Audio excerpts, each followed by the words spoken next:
Alto trudged along. He was tired, bordering on passing out. The forest had dwindled until he reached the grasslands. The tall stalks blew in the gentle breeze. Not that the bard cared. "Oh, what cruel fate has the dice of the gods vexed on me," he called out. Alto was never the religious sort, but in such a rough stretch, he called to anyone, mortal or divine. Something moved ahead of him. A herd of elephants plodded along, but watching them was a man. His head was all that was visible above the grass. "Hey, hey," Alto called out as he rushed towards the man's head.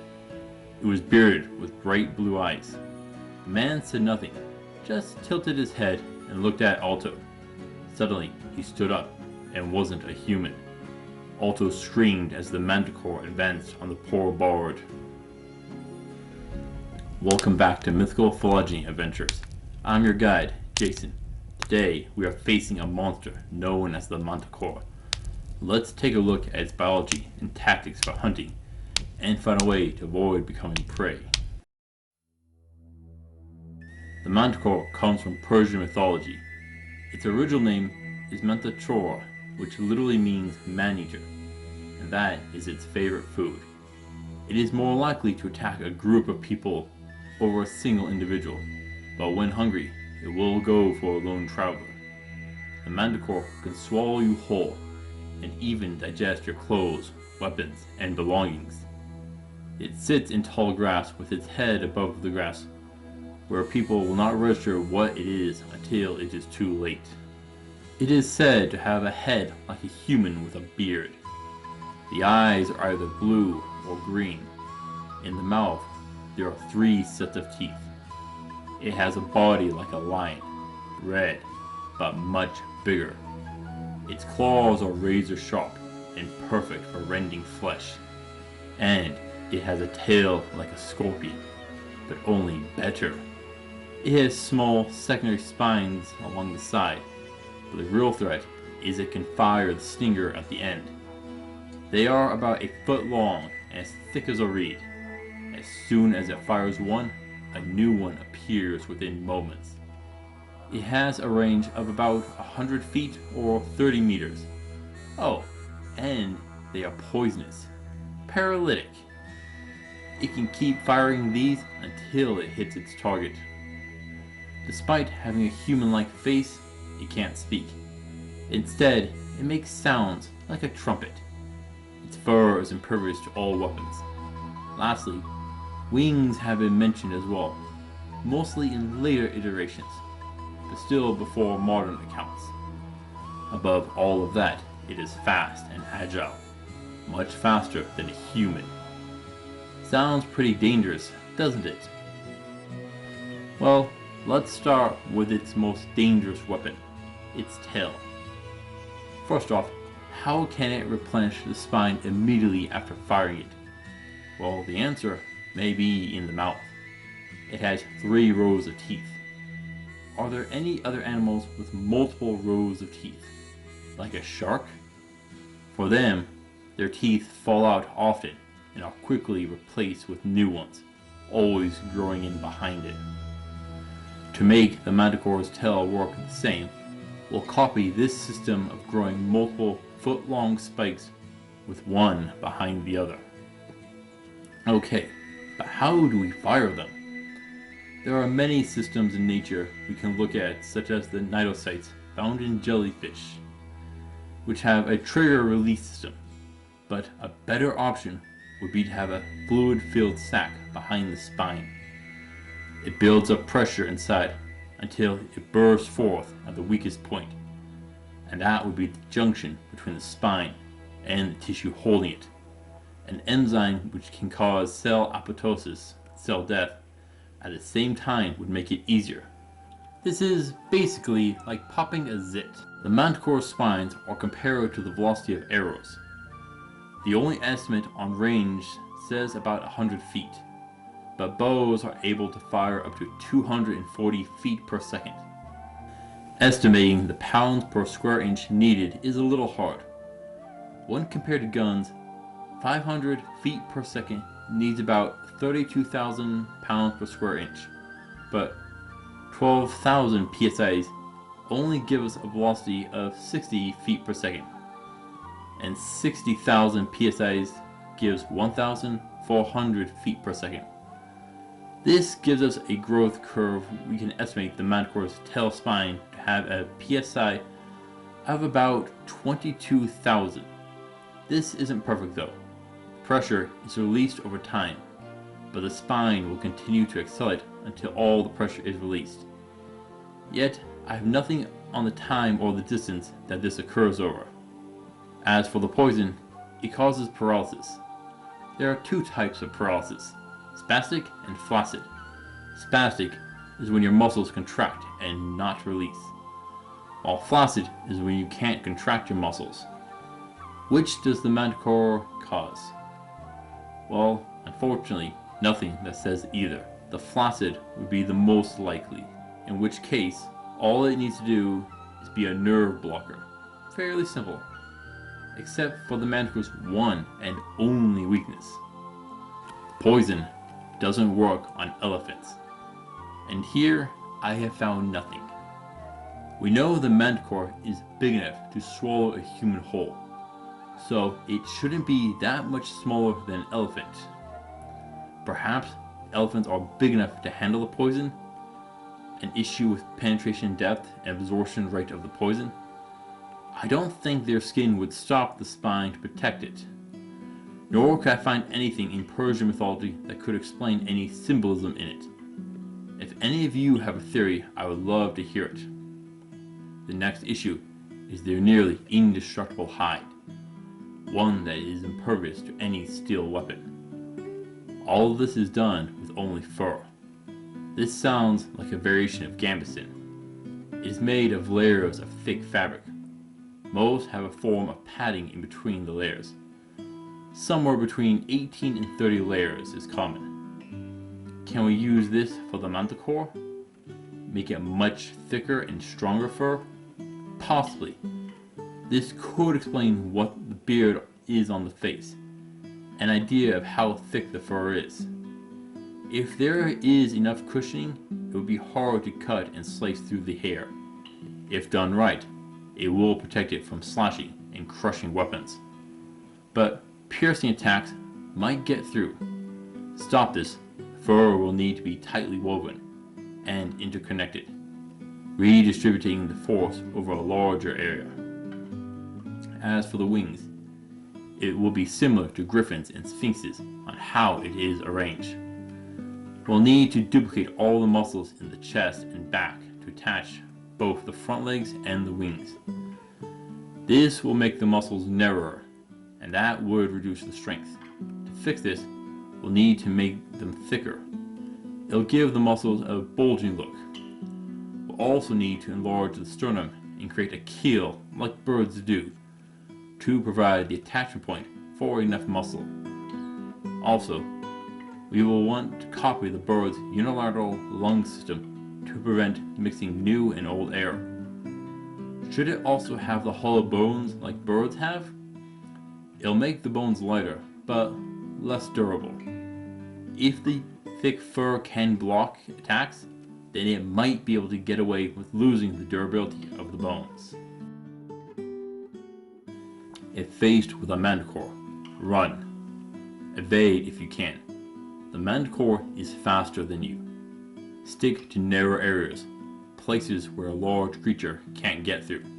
A deep forest or cavern. It's best to not fight it. But that isn't always an option. Well, supposedly, a Manticore was given to the Greek king Artaxerxes II during the time that the court physician was Theseus. While it was never mentioned how it was captured, it means that the Manticore isn't invincible. You can defeat it in a pinch. How? We know melee weapons aren't going to work. Neither would a bow or arrow. That leaves us with magic. Unfortunately, magic will struggle as well. Any form of physical attack will need to get through its tough fur. That means if you throw ice spears or rocks at it, you won't harm it. but ice magic could be used to immobilize it, and then run away. There are no documents on the use of fire or lightning against it. If the fur is like overly thick gambeson, it will have some insulation, but you should be able to get through with enough force. But ideally, psychic attacks should get through. It is physically tough, but its mind is another story. While the Manticore is said to be cunning and clever, its mind is not unassailable. You also need to handle its tail spikes. You'll need to fight at range. Neither gambeson nor chainmail will stop its spikes when launched. These are as dangerous as arrows. Get behind cover. A large shield would be best, or a wall. From there you can fight back. I'd have someone in your party with an antidote for the poison, or a spell to remove it. Keep them safe. For if you're hit, that fighter will be done. Even if you can handle the poison, these aren't small spikes, and they can kill on impact. Eventually, the Manticore will try and close in on you. Its claws can shred a human in one swipe. You'll need protection. The only thing that will hold it back will be plate, so long as it doesn't find an opening in your armor. Despite that, it may try to swallow you. It doesn't like moving prey in its mouth. No, it wants you paralyzed. This is why it will swipe and swing its tail around at you. It has more stingers on the side, which will make it hard to block its attacks. You'll need cover from it as well. But when it opens its mouth, it may expose a second weakness. The one place where it doesn't have fur to protect it, its mouth. This is the softest and most vulnerable part of its body. When in close, it's the one time you can use a sword or spear on it. Stab it through the mouth and you can reach the spine. Yet, there might be a way through the fur. Just might. This isn't the only mythical creature which can't be hurt by iron weapons. Supposedly, the Nemean lion which Heracles defeated had the same ability. Heracles was able to gut and skin this particular lion using its own claws. Perhaps you can do the same against the Manticore by turning its own razor-sharp claws on itself. This isn't going to be easy and nearly impossible, but perhaps it is an option. One challenge will be if it takes to the air. Honestly, this doesn't change the fight that much. You still can't use melee weapons and are forced to use the same spells and tactics. Also, it can still fight back with its tail spikes, but will increase its range with the extra height. How the fight begins may be on its terms, and that will put you in trouble to start. It'll sit in the grass with its human head in view. If you see a lone human head in the grass, it just might be the Manticore. You can predict its location by using your ears and listening for the sound of trumpets. Not perfect, but can be used. If you are going to battle the Manticore, I would bring an elephant. For some unknown reason, that is the one thing that the Manticore cannot hurt, and the one that you can hide around.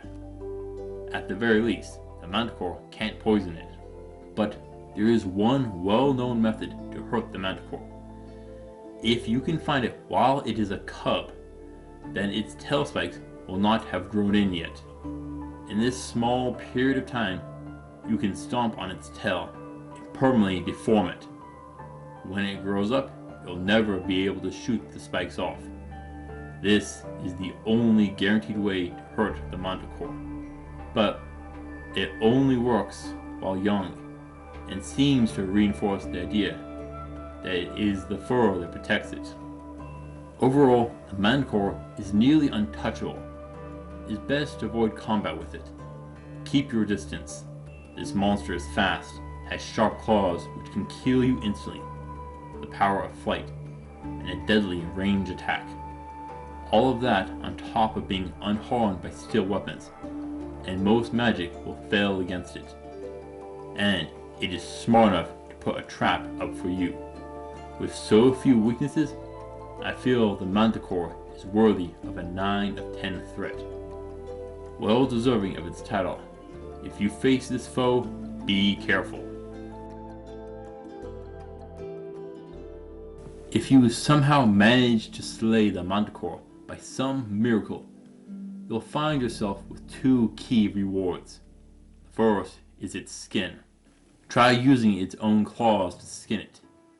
You probably won't be able to shape it much to fit you. You can wear the hide like Heracles did with the Nemean lion. As an armor, it is invaluable. Can you imagine strolling into battle wearing armor which protects you from swords and spears? You may still feel the impact a little, but you won't be cut. As an adventurer, I'm sure you'd love such a prize. After that is the poison. While dangerous, you can coat your own weapons, blades, and arrows to render a foe immobile with 1 cut. You won't need a deep cut, just a flesh wound is all you'll need. If you are a rogue, you can slip it into a target's drink. I don't know if you can convert it into an aerosol form for battle. It may lose much of its effectiveness. Still, I would like to test it. Even after those rewards, you'll get the meat to eat and bones, which can be used in other processes. While useful, these 2 are barely worth it compared to the others, and the last. If you can remove the spines from a Manticore cub, you can catch it. There are many scholars who would seek to add one to their collection or exhibits, and there are many researchers who love a live specimen and willing to pay heavily. The Manticore sprang from the grass and rushed the bard. Its claws ripped the ground in pursuit. Running, Alto went for the one thing he saw, straight for the herd of elephants. They were so far away. The trumpets filled the air as the Manticore took to the sky. Its claws swung at the musician, but caught his lute. The wires snapped with a twang. At the time, Alto didn't even notice it.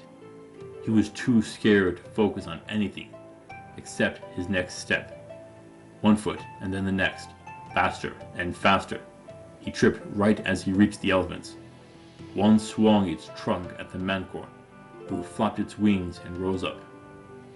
In anger, it flung its spike at Alto, but it struck an elephant instead, who stomped about, threatening to crush the bard. The herding elephants turned to face the Manticore, who hovered in the air as Alto vanished from its sight. Alone and safe, he mourned the loss of his lute, the tool of his trade. His heart broke at the sight. He worked so hard for it, and now it was broken. He thought his life was over without it. The Manticore is a dangerous foe with only a few ways for you to fight back. If you can capitalize on them, you'll win.